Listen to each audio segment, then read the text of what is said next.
எனக்கு வாழ்க்கை கொடுத்ததா நினைக்காதீங்க. உங்க பையனுக்கு தான் நான் வாழ்க்கை கொடுத்துருக்குறேன். நீ புரிஞ்சாதான் நான் நிம்மதியா இருக்கேன்.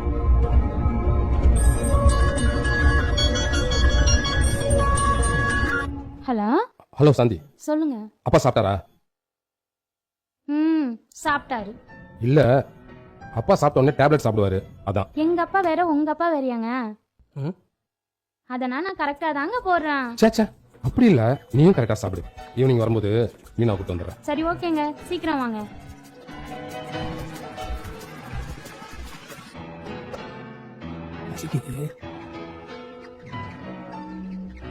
வயிற்ற கெள்ளுது, சாப்பாடு போடட்டாங்களே.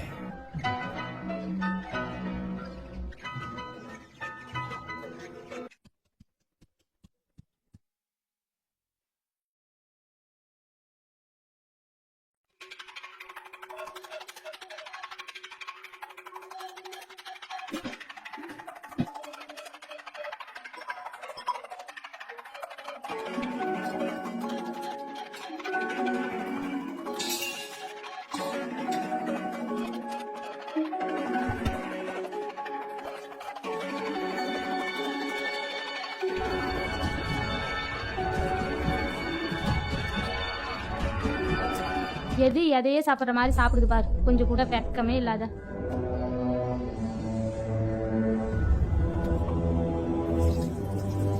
என் புருஷன் கஷ்டப்பட்டு சம்பாதிக்கிற காசு இப்படி வீணாக்குனா என்ன அர்த்தம்?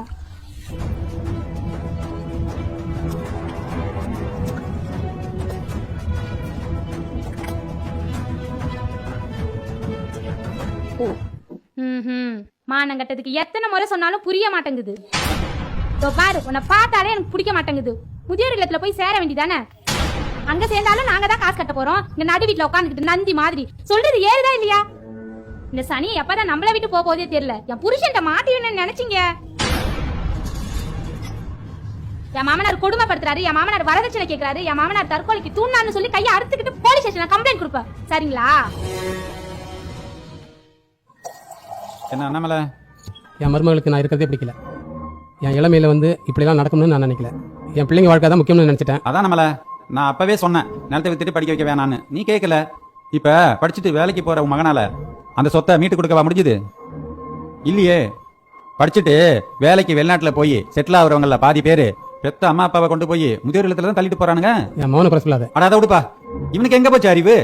நான் அவனை போய் கேட்கறேன். வேணாம் வேணாம், அவன் வாழ்க்கையாவது நிம்மதியா இருக்கட்டும். அதுக்கப்புறம் வா இஷ்டம். என் தலை விதி. சாஞ்சு, அப்பாவுக்கும் கூட டிஃபன் போட்டினா அவரும் சாப்பிடுவார்ல. நீங்க ஃபர்ஸ்ட் சாப்பிட்டுட்டு ஆபீஸ் கிளம்புங்க. நான் இருக்க, நான் பாத்துக்க மாட்டேனா? சரி சரி, சீக்கிரமா நீ சாப்பிடு. டைம் ஆயிடுச்சு, சீக்கிரமா வர கிளம்பணும். அவங்க ஆபீஸ் போறாங்க, பாப்பா ஸ்கூல் போகுது. நீங்க இப்பயே பாத்ரூம் போகணுமா? அவங்க போன பிறகு போய் உட்காந்துக்குங்களா? யார் வேணானது? வெளியே கிளம்புற அவங்களுக்கு டிஸ்டர்பன்ஸா இருக்காது? கலக்குது. எப்போ ஆஃபீஸ் போவாங்க? நான் பாத்ரூம் போகணுமே. இப்போ பாத்ரூம் போனால் வேற பத்துவாங்க. ஐயோ சாந்தி, சீக்கிரமா பாப்பா அனுப்பிச்சு விடு. அனுப்பிச்சு விட்டுங்க. ரெடியா போலாமா? அப்பா டைம் ஆயிடுச்சு, எனக்கு மீட்டிங் வர இருக்கு. நீங்க கரெக்டா சாப்பிட்டுட்டு டேப்லெட் போட்டுங்க. நான் வரட்டுங்களா? என்னங்க போனை மறந்து வச்சு போயிட்டீங்க? இது வேற டென்ஷன்ல மறந்து வச்சுட்டு போயிட்டேன். தெலகுட்டி கொஞ்சம் சீக்கிரமா ஷூ போடு.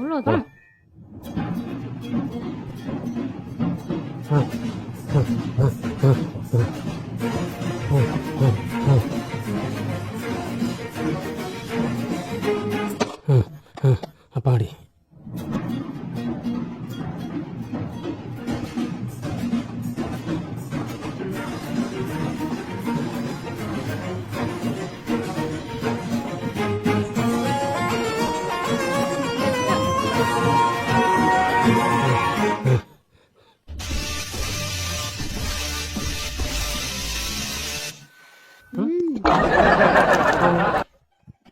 ஐயா தண்ணியே வரலையே. என்னது டேப்லையும் தண்ணி வரல. தண்ணி வரல, தண்ணி வரல, தண்ணி வரல, தண்ணி வரல, தண்ணி வரல, தண்ணி வரல, தண்ணி வரல, தண்ணி வரல. நான் குடிச்சிட்டு மாத்திரை போடணும். சும்மாவே கத்துவா. கதவை வேற உடைச்சா இவன் ரொம்பவே கத்துவாளே.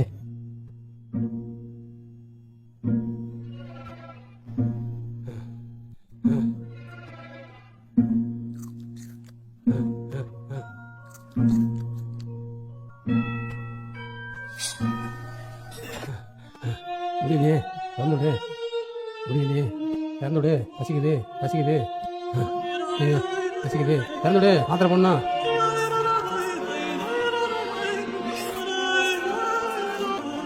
நான் வீட்டை விட்டே போயிடுறேன் இந்த வீட்டை விட்டே போயிடுறேன் திறந்து விடு வீட்டை விட்டே போயிடுறேன் திறந்துடுங்க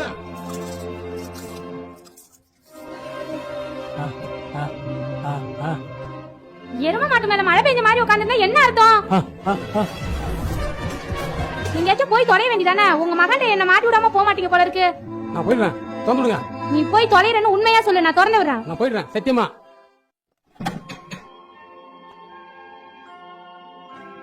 உன் மகன் வர்றத கட்டி ஓடி போயிடு. என்ன கொலகாரியா மாத்திடாதீங்க, சோத்துல விஷம் வைக்க வேண்டி வரும். ஒழுங்கா ஓடி போயிடு.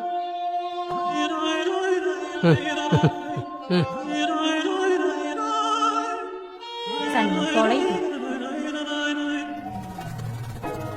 இறங்கு.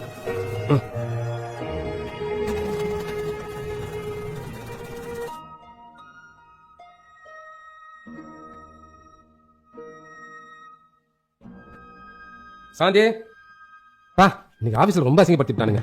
தாடி இருந்தா அவங்களுக்கு என்ன, இன்னைக்கு ஆபீஸ்ல ரொம்ப அசிங்கமா போயிடுச்சு. நான் போயிட்டு ஹேர் கட் பண்ணிட்டு வந்துடுறேன். சரிங்க. பா, என்னது இது? எங்கப்பா கிளம்பிட்டீங்க? உங்களை தான்ப்பா கேக்குறேன். முதியோர் இல்லத்துக்கு போலான்னு இருக்கேன். என்னப்பா, இங்க யாராவது ஏதாவது சொன்னாங்களா? இல்ல சாந்தி ஏதாவது சொன்னாலா? இல்ல அதெல்லாம் இல்ல. என் வயசானோட இருந்தா தான் எனக்கு டைம் பாஸ் ஆகும். நீயாவது சந்தோஷமா இருப்பா. சரிப்பா, நான் ஹேர் கட் பண்ணிட்டு வந்துடுறேன். நானும் அந்த ஹெல்டர் ஹோமை பார்க்கணும். அப்பதான் எனக்கு திருப்தியா இருக்கும். சரிங்கப்பா, இருங்க வந்துடுறேன்.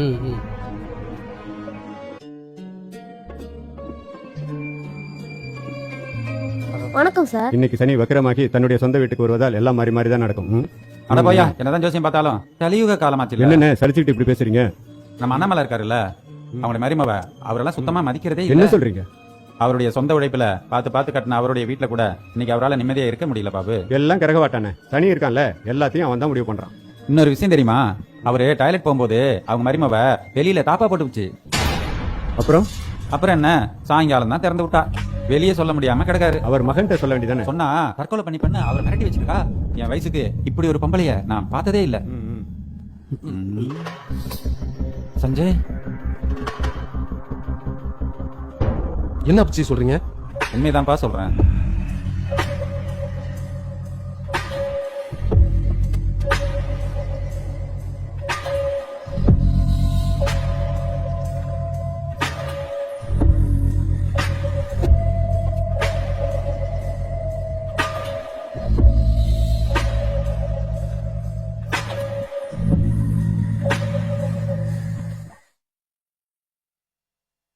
என்னங்க ஏன் இவ்வளவு லேட்டு? மாமா எவ்வளவு நேரம் வெயிட் பண்ணிட்டு இருக்காங்க.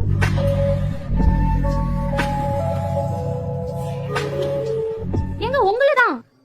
சாந்தி, உங்க அம்மா பாத்ரூம் போகும்போது உன் அண்ணன் பொண்டாட்டி தள்ளி விட்டுட்டா, விழுந்துட்டாங்க. ஐயோ, என்னாச்சு அம்மாக்கு? என்னாச்சுங்க? உங்க அம்மாவுக்கு ஸ்பைனல் கார்டு நழுவி போய் ஏந்திரிக்க முடியாம கிடக்குறாங்க. ஐயோ, என்னாச்சுங்க? கொடுங்க, போன கொடுங்க. நான் கேக்குறேன், கொடுங்க.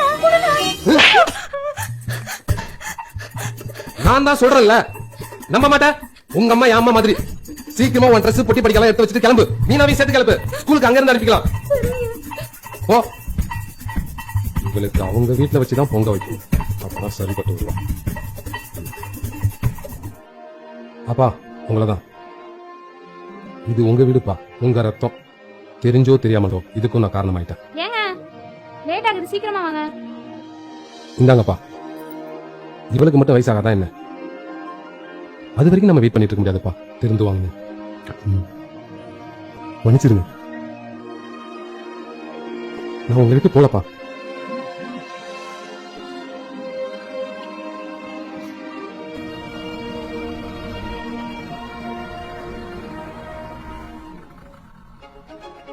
ம்